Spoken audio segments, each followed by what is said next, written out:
Hello friends, welcome to study group Pathshala. मैं विलास और आज की जो क्लास है काफ़ी ज़्यादा इंपॉर्टेंट होगी। इसमें हम लोग डिस्कस करेंगे एसएससी सीएचएसएल टीयर 2 के लिए आपकी बेस्ट स्ट्रेटजी क्या हो सकती है। और ये कंप्लीट प्लान होगा जिसको आप फॉलो करेंगे तो आप काफ़ी अच्छा स्कोर कर पाओगे, 70+ स्कोर कर पाओगे अपने एग्ज़ाम में, राइट। तो आपको क्या क्या चीज़ें फॉलो करनी है वो सारी चीज़ें मैं यहाँ पर आपको बताऊँगा टीयर 2 के लिए स्पेसिफिकली, और कैसे आपको आपका descriptive paper best possible way में प्रिपेयर करना है, राइट। तो सबसे पहले बात करते हैं एग्ज़ाम पैटर्न की कि एग्ज़ाम में आता क्या है। पहली चीज़ तो एग्ज़ाम में जो आपका सिलेबस है वो आपका इसमें ऐसे और लेटर या फिर एप्लीकेशन राइटिंग का सिलेबस है, ठीक है। ऐसे में आपका जो है 200 से लेकर के 250 वर्ड्स के बीच में आपको ऐसे लिखना होगा, और वर्ड लिमिट जो होगी वो क्वेश्चन पेपर में दी जाएगी, उसी के अनुसार आपको बेसिकली लिखना होगा, ठीक है। उसके बाद लेटर जब आपका ऐसे हो जाएगा उसके बाद आपको एक लेटर भी लिखना होगा या फिर एप्लीकेशन लिखना होगा, ठीक है। लेटर या फिर एप्लीकेशन आपको 150 से लेकर के 200 वर्ड्स में मिल जाएगी, ठीक है। तो इसी वर्ड लिमिट के रेंज में आपको जो है लेटर भी लिखना होगा।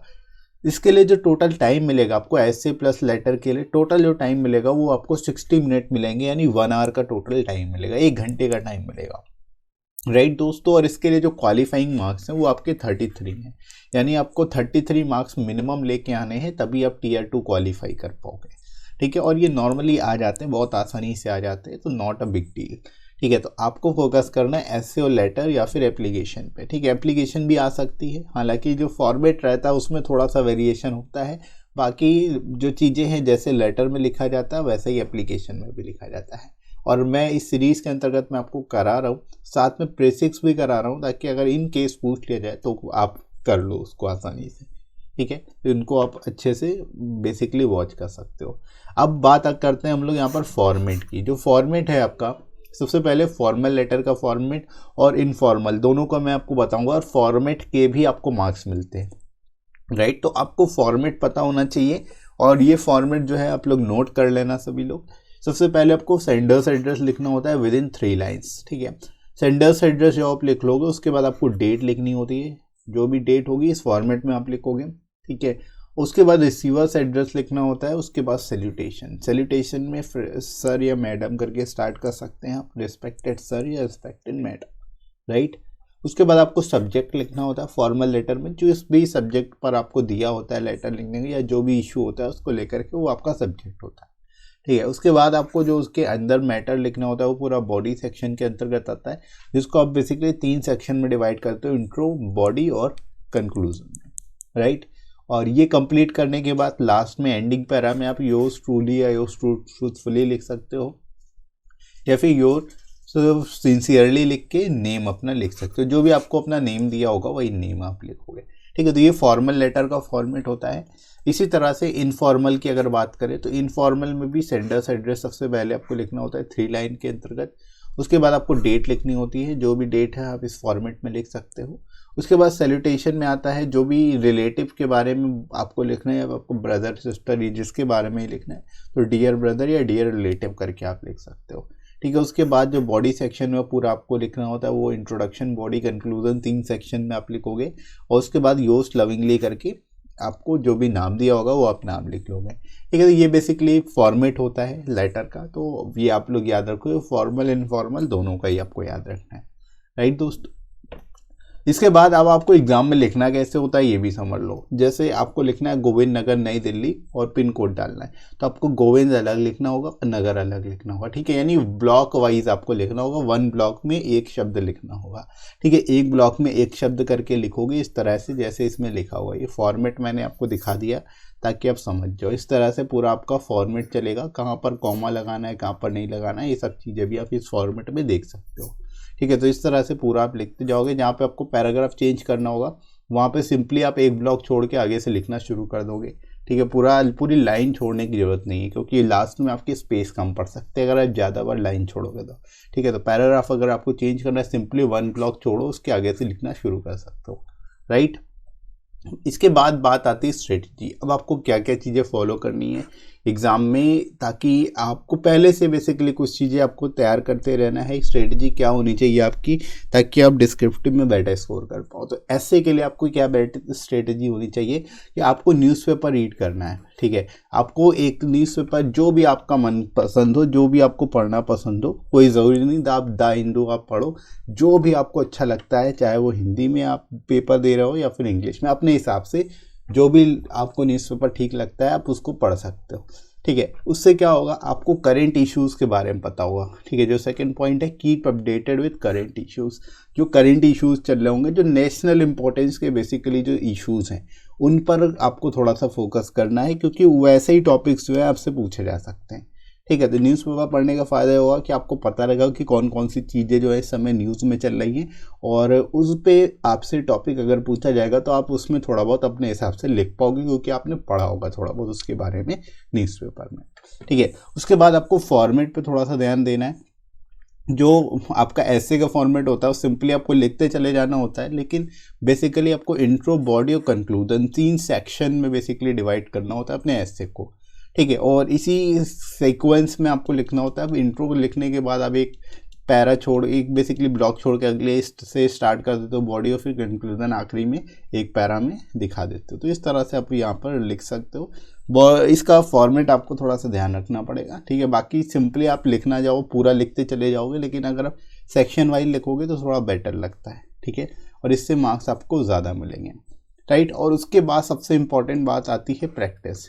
जितना प्रैक्टिस करोगे उतना ही आपको एग्ज़ाम में कम टाइम लगेगा, ठीक है। इस वजह से डेली आपको एटलीस्ट 1 ऐसे प्रैक्टिस करना ही करना है। कोई भी एक ऐसे आप उठाइए और उसको अच्छे से प्रैक्टिस करिए, उसको तैयार करिए। मतलब 1 ऐसे डेली आपको तैयार करना है अभी से, तभी आप जब तक आपका एग्ज़ाम होगा तब तक आप काफ़ी कुछ, आपके पास कंटेंट भी रेडी होगा, जस्ट उसको आप एक बार रीड करके आसानी से पेपर देने जा सकते हो, ठीक है। तो इस वजह से प्रैक्टिस आपकी बहुत ज़्यादा अच्छी होनी चाहिए। प्रैक्टिस आपको रेगुलरली करना है, ठीक है। ज़्यादा नहीं तो एक ऐसे आपको डेली तैयार करना है। और जब आपके एग्ज़ाम नज़दीक होंगे तो तब तक आप सारे टॉपिक्स, मोस्टली टॉपिक्स जो है कवर कर चुके होंगे, उनको बस रिवाइज करना रह जाएगा आपका, ठीक है। इस वजह से डेली एक ऐसे ज़रूर आपको तैयार करना है, राइट दोस्तों। तो ये आपकी फुल स्ट्रेटजी होगी इस ऐसे के लिए।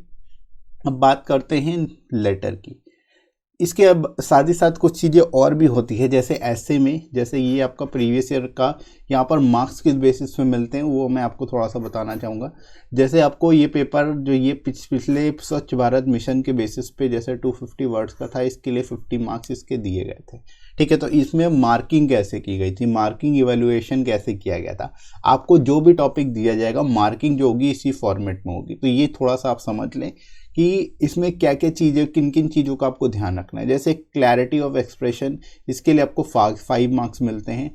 कमांड ओवर लैंग्वेज पर आपको 5 मार्क्स मिलते हैं, और कंटिन्यूटिव, कंटेक्स्ट और अंडरस्टैंडिंग के ऊपर 5 मार्क्स मिलते हैं। यानी ये 15 मार्क्स तो आपको सीधे सीधे मिले हैं। 15 मार्क्स आपको सीधे सीधे मिल जाएंगे। कुछ नहीं करना, आपको बिल्कुल सीक्वेंस में अच्छी तरीके से, क्लियर तरीके से बस लिखते जाना है। 15 मार्क्स आपको सीधे सीधे मिल जाएंगे, चाहे आपने कॉन्टेंट जैसा भी लिखा हो, ठीक है।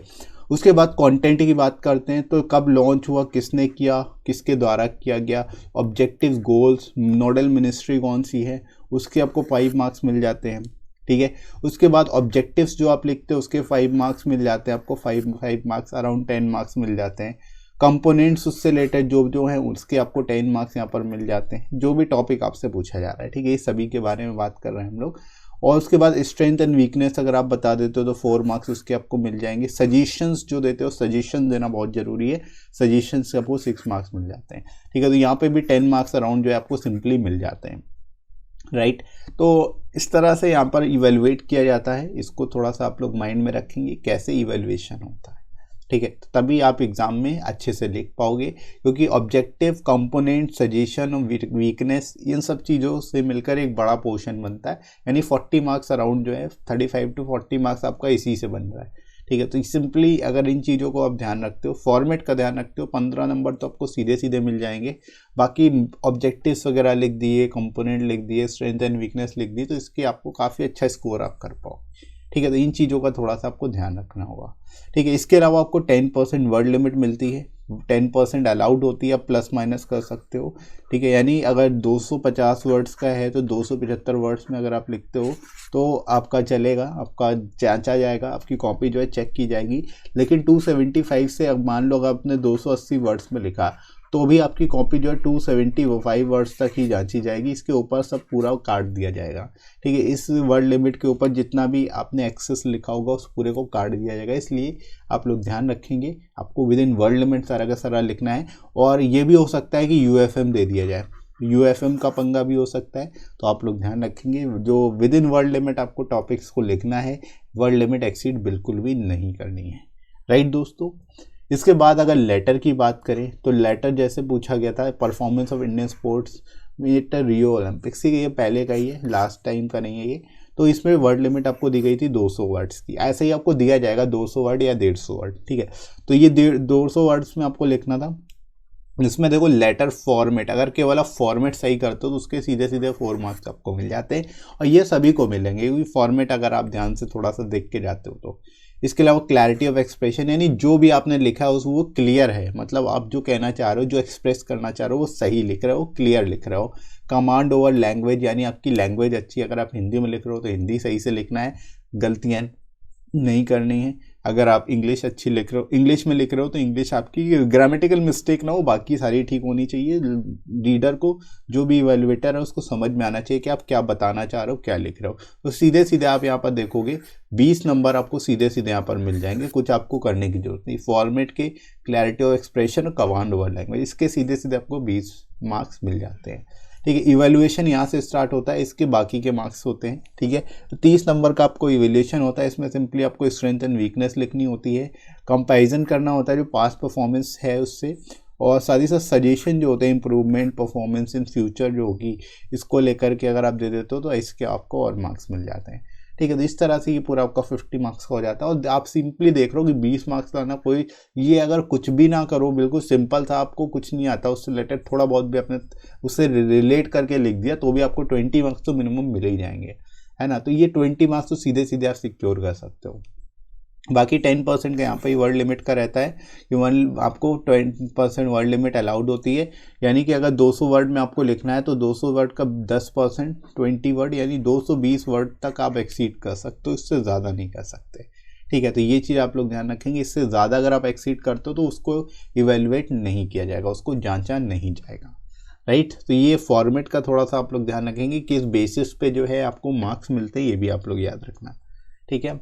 अब बात करते हैं दोस्तों लेटर की स्ट्रेटजी आपकी क्या होनी चाहिए। लेटर के लिए सिंपली आपको लेटर का फॉर्मेट सबसे पहले याद होना चाहिए। अभी शुरुआत में हम लोगों ने इसीलिए डिस्कस कर लिया कि लेटर का फॉर्मेट क्या होना चाहिए, उसको आप नोट कर लेना। अपनी जो भी डिस्क्रिप्टिव की एक सेपरेट कॉपी बनानी है आपको, उसमें लेटर सबसे पहले नोट कर लिख लेना, ताकि आप उसको जब भी कॉपी उठाओ तो एक बार लेटर को देख लो, ठीक है। तो उससे आपको रट जाएगा लेटर का फॉर्मेट।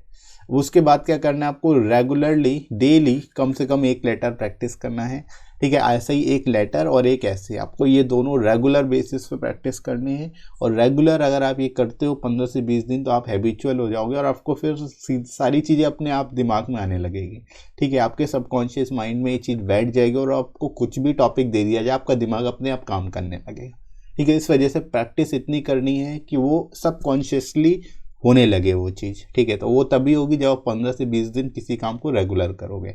इसी वजह से आप इसको क्या करें, रेगुलर बेसिस पे ऐसे और लेटर, डेली बेसिस पे आपको एक लेटर जरूर तैयार करना है, एक ऐसे जरूर तैयार करना है, ठीक है। तो दोनों को ही इस तरह से आप तैयार करते जाओगे, राइट। इसके बाद आती है, बात करते हैं सबसे इंपॉर्टेंट टिप्स जो हैं जो आपको ध्यान में रखनी है एग्जाम के टाइम पे, ठीक है। क्या क्या चीज़ें याद रखनी है ताकि यूएफएम को बेसिकली अवॉइड किया जा सके, ठीक है।